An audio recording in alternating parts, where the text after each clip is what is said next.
بسم اللہ الرحمن الرحیم۔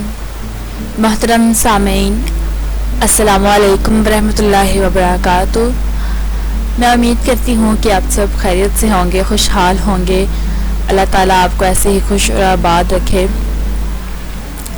میری آج کی اس ویڈیو کا موضوع ہے چنگیز خان کا مقبرہ۔ چنگیز خان نے اپنی قبر گمنام و بے نشان رکھنے کی وصیت کیوں کی تھی؟ چنگیز خان کی قبر 800 سال تک وقت کی دھند میں گم ایک معمہ رہی ہے۔ صدیوں سے مہم جو افراد کے لیے ایک پراسرار راز جس سے اب تک کوئی پردہ نہ اٹھا سکا تھا۔ نیشنل جیوگرافی، ڈسکوری اور دیگر بے شمار اداروں نے اپنی کئی مشن اس مقبرے کی کھوج میں بھیجے۔ بالآخر چینی مہم جو اس مقبرے کو دریافت کرنے میں کامیاب ہو گئے۔ صدیوں تک دریا کے ساحل کے نیچے دبا رہنے والا مقبرہ بالآخر ایک سڑک کی تعمیر کے دوران کھدائی میں دریافت ہو گیا۔ کچھ عرصہ پہلے میں ایک بلاگ کا جائزہ لے رہی تھی جس میں دنیا کے عجائباتوں پر اسرار مقامات کے بارے مختلف تاریخ دانوں اور جیولوجسٹ کے کامنٹس اور ریسرچز کے بارے میں تفصیل سے لکھا تھا۔ ایک فرینچ جیولوجسٹ نے لکھا تھا کہ اس کی زندگی کی سب سے بڑی خواہش ہے کہ چنگیز خان کا مقبرہ دریافت کر سکے۔ 800 سال گزر جانے کے باوجود اب تک چنگیز خان کی قبر دریافت نہیں ہو سکی۔ نہ جانے منگولوں نے اپنے اس عظیم حکمران کو کیسے اور کہاں اتنی رازداری سے دفن کیا کہ ہنوز بے شمار لوگ اس کی تلاش میں نکلے۔ بڑے بڑے دعوے کیے گئے، بے شمار تاریخ دان اور جیولوجسٹ نے اس پر تحقیق کی، لیکن نتیجہ وہی ڈھاک کے 3 پات۔ چنگیز خان کے مقبرے کا یہ اسرار ابراہیم مصر کی پراسراریت سے بھی زیادہ بڑھ گیا۔ حال ہی میں چین کے کچھ تحقیقی اداروں نے چنگیز خان کے مقبرے کو دریافت کرنے کا دعویٰ کیا ہے۔ چنگیز خان یعنی کہ 4 کروڑ افراد کا قاتل۔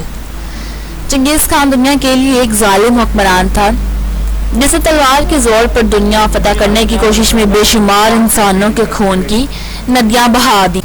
ان کی فوجیں جس علاقے سے گزرتی تھیں اپنے پیچھے بربادی کی داستان چھوڑ جاتی تھیں۔ اندازہ ہے کہ چنگیز خان کی فوج نے 4 کروڑ افراد کو قتل کیا تھا۔ کہنے کو تو وہ منگول حکمران تھے، لیکن انہوں نے اپنی تلوار کے زور پر ایشیا کے ایک بڑے حصے پر قبضہ کر لیا تھا۔ تاریخ میں اتنے بڑے حصے پر آج تک کسی نے قبضہ نہیں کیا تھا۔ چنگیز خان نے سینٹرل ایشیا میں قائم خوارزم شاہی اسلامی سلطنت کو تحقیق کر کے رکھ دیا تھا اور اس کے نقش قدم پر چلتے ہوئے اس کے پوتے ہلاکو خان نے مسلم عظمت کو شاہکار بغداد کو راکھ کا ڈیر بنا کر رکھ دیا۔ منگولوں سے اٹھنے والی آندھی بلا شبہ اسلام کے مشرق و وسط اور سینٹرل ایشیا میں زوال کا سبب بنی اور اس کا صحرا منگول سلطنت کے روح رواج چنگیز خان کے سر جاتا ہے، جس کی دہشت سے ایشیا، افریقہ اور یورپ لرزاں برآمدہ تھے۔ لیکن منگولیائی لوگوں کے نزدیک چنگیز خان ایک عظیم ہیرو کی حیثیت رکھتا ہے۔ منگولیائی لوگ بڑے قدامت پسند خیالات کے حامل رہے ہیں۔ وہ اپنے بزرگوں کے گزر جانے کے بعد بھی اسی طرح احترام کرتے ہیں جیسے ان کی زندگی میں کرتے تھے۔ آج بھی جو لوگ خود کو چنگیز خان کی نسل کا مانتے ہیں وہ اپنے گھروں میں چنگیز خان کی تصویر لازماً رکھتے ہیں۔ منگولیائی لوگوں کے لیے وہ عظیم ہیرو ہیں جس نے منگولیا کو مشرقی اور مغربی ممالک سے آزادی کا احساس کروایا۔ اسی کو دور حکومت میں منگولیائی لوگوں نے کاغذ کی کرنسی کا آغاز کیا اور ڈاک سروسز کی بھی ابتدا ہوئی۔ چنگیز خان نے منگولیا کو مہذب معاشرہ بنانے میں مدد دی۔ چنگیز خان کی عجیب وصیت۔ دنیا میں جتنے بھی بڑے بادشاہ، سلطان، مہاراجے اور حکمران گزرے ہیں وہ اپنے بعد اپنے عظیم الشان مقبرے چھوڑ گئے تاکہ ان کی یاد اس دنیا سے نہ مٹائی جا سکے، لیکن چنگیز خان جیسا ایک شہر آفاق حکمران جس کا نام دنیا کا بچہ بچہ جانتا ہے اور جس کے بغیر دنیا کی تاریخ بھی ادھوری ہے، نے مرنے سے پہلے عجیب وصیت کی کہ اس کو کسی ایسی گمنام جگہ دفنایا جائے کہ ان کی قبر کا کوئی نام و نشان بھی باقی نہ رہے، اور وصیت کے مطابق ایسا ہی کیا گیا۔ فوجیوں نے انہیں دفنانے کے بعد اس کی قبر پر تقریباً 1000 گھوڑوں کو دڑا کر زمین کو اس طرح سے برابر کر دیا کہ قبر کا کوئی نشان باقی نہ رہے۔ یہ چنگیز خان کا مقبرہ دنیا کے لیے ایک معمہ بن گیا۔ کچھ لوگ تو اس کو ابرام مصر سے بھی بڑے معمے کا درجہ دیتے ہیں۔ چنگیز خان کی موت کو 8 صدیاں گزرنے کے باوجود یہ معمہ حل نہ ہو سکا۔ ان 8 صدیوں میں اس مقبرے کی کھوج میں بے شمار مہم چلی، کئی مشن چلائے گئے، لیکن ان کی قبر کا سراغ نہ مل سکا۔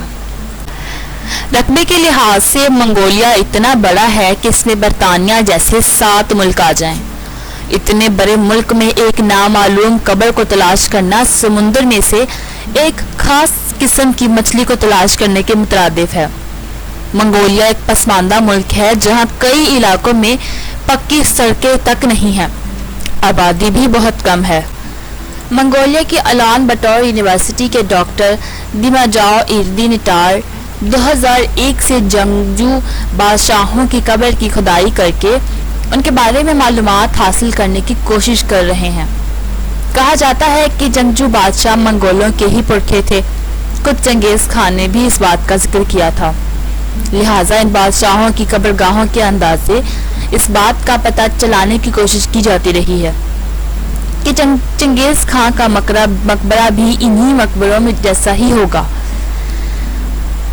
جنگجو بادشاہوں کے مقبرے زمین سے تقریباً 20 میٹر گہرائی میں ایک بڑے کمرے کی شکل میں ہوتے ہیں، جس میں بہت سی قیمتی اشیاء بھی رکھی جاتی ہیں۔ اس میں چینی رتھ، قیمتی جواہر اور روم سے حاصل کی گئی شیشے کی بہت سی چیزیں شامل ہیں۔ مانا جاتا ہے کہ چنگیز خان کی قبر بھی ایسی ہی قیمتی چیزوں سے لبریز ہوگی جو اس نے اپنے دور اقتدار میں جمع کی ہوگی۔ مقدس کھینتی پہاڑ۔ منگولیا میں مقبول قصوں کے مطابق چنگیز خان کو کھینتی پہاڑیوں میں برکھان خالدو نام کی چوٹی پر دفنایا گیا تھا۔ مقامی قصوں کے مطابق اپنے دشمنوں سے بچنے کے لیے چنگیز خان یہاں چھپے ہوں گے اور مرنے کے بعد انہیں وہیں دفنایا گیا ہوگا۔ البتہ بہت سے ماہرین اس بات سے متفق نہیں ہیں۔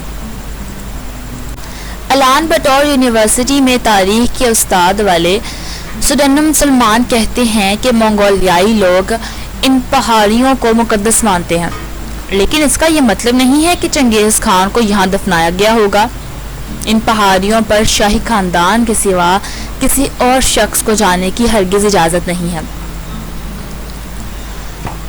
اس علاقے کو منگولیا کی حکومت کی طرف سے محفوظ رکھا گیا ہے۔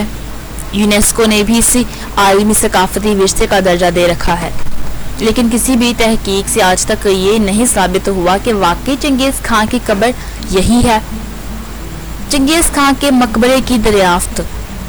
چین کے تاریخ دان اور دیگر تحقیقی ادارے مستقل چنگیز خان کے مقبرے کی کھوج میں لگے تھے اور بالآخر انہوں نے دعویٰ کیا ہے کہ وہ چنگیز خان کا مقبرہ دریافت کرنے میں ہو گئے ہیں۔ 2016 میں بیجنگ یونیورسٹی کے ماہرین آثار قدیمہ کے مطابق دریائے آنون کے نزدیک مزدوروں کو سڑک کی تعمیر کے دوران متعدد ڈھانچے ملے، جن سے سہد ساز دریافت کا آغاز شروع ہوا۔ دریائے آنون منگولیا اور روس میں ایک دریا ہے۔ اس کی لمبائی 818 کلومیٹر اور پندھارا 94,010 مربع کلومیٹر ہے۔ مقبرے سے کل 70 ڈھانچے ملے ہیں، جن کے بارے میں کہا جاتا ہے کہ یہ مقبرے کی تعمیر کرنے والے مزدوروں کے ہیں، جنہیں اس مقام کو خفیہ رکھنے کے لیے زندہ دفن کر دیا گیا۔ تمام قبریں پتھر کی دیواروں سے ڈھکی ہوئی تھیں۔ مقبرے سے سونے کے سکے اور چاندی کی اشیاء کی ایک ڈھیر کے ساتھ ایک طویل القامت مرد کا ڈھانچہ ملا ہے، جس کے بارے میں کہا جا رہا ہے کہ وہ چنگیز خان کا ہے۔ مقبرے سے 12 گھوڑوں کے باقیات جبکہ 16 عورتوں کے ڈھانچے بھی ملے ہیں، جن کے بارے میں یقین کیا جا رہا ہے کہ یہ خان کی بیویوں اور کنیزوں کے ڈھانچے ہیں، جنہیں قتل کر کے خان کے ساتھ ہی دفن کر دیا گیا۔ ان ڈھانچوں کے چاروں طرف طلائی سکے اور مہریں دیگر بیش قیمت اشیاء بکھری ہوئی تھیں۔ انہیں منگولوں نے اس عظیم رہنما کی حیات بعد از موت میں آسانیاں فراہم کرنے کے لیے اس کے ساتھ دفن کیا گیا تھا۔ ماہرین سال قدیمہ نے کئی قسم کے ٹیسٹ اور تجزیے کرنے کے بعد اس بات کی تصدیق کی ہے کہ مقبرے سے برآمد ہونے والے طویل قامت شخص کی عمر 60 سے 75 سال کے درمیان تھی۔ اس کا انتقال 1215 سے یا 1235 کے درمیان ہوا تھا اور وہ چنگیز خان ہے۔ مقبرہ سینکڑوں سال تک دریا کے ساحل کے نیچے رہا تھا، یہاں تک کہ دریائے آنون نے اپنا راستہ تبدیل کیا اور مقبرے کی جگہ پانی سے باہر آ گئی۔ سینکڑوں سال تک زیر آب رہنے والے اس مقبرے کی حالت انتہائی خستہ تھی۔ چنگیز خان کے متعلق یہ اہم معلومات جان کر آپ کو کیسا لگا کمنٹ کر کے لازمی بتائیں، اور اسی طرح کی انفارمیٹیو ویڈیوز کو دیکھنے کے لیے چینل کو سبسکرائب کر دیں۔ اپنی دعاؤں میں یاد رکھیں۔ اللہ حافظ۔